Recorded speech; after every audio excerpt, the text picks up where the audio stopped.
ভূরাজনৈতিক উত্তেজনা ও তেল সরবরাহে ব্যাঘাতের কারণে যুক্তরাষ্ট্রের আর্থিক ব্যবস্থায় বড় ধরনের ঝুঁকি তৈরি হয়েছে বলে জানিয়েছে ফেডারেল রিজার্ভের এক জরিপ।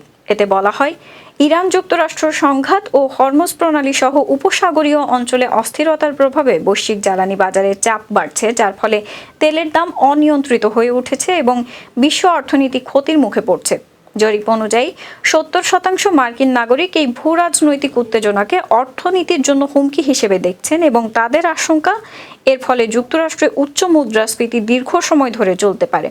অন্যদিকে তেলের বৈশ্বিক মজুদ ৮ বছরের মধ্যে সর্বনিম্ন পর্যায়ে নেমে এসেছে বলে জানিয়েছে বিনিয়োগ প্রতিষ্ঠানগুলো, যা সরবরাহ সংকটকে আরও তীব্র করছে। পরিস্থিতির মধ্যে ইরান ও যুক্তরাষ্ট্রের মধ্যে যুদ্ধবিরতি ও শান্তি প্রক্রিয়া নিয়ে অনিশ্চয়তা অব্যাহত রয়েছে, যদিও ওয়াশিংটনের দাবি অনুযায়ী যুদ্ধবিরতি কার্যকর আছে এবং কূটনৈতিক সমাধানের চেষ্টা চলছে।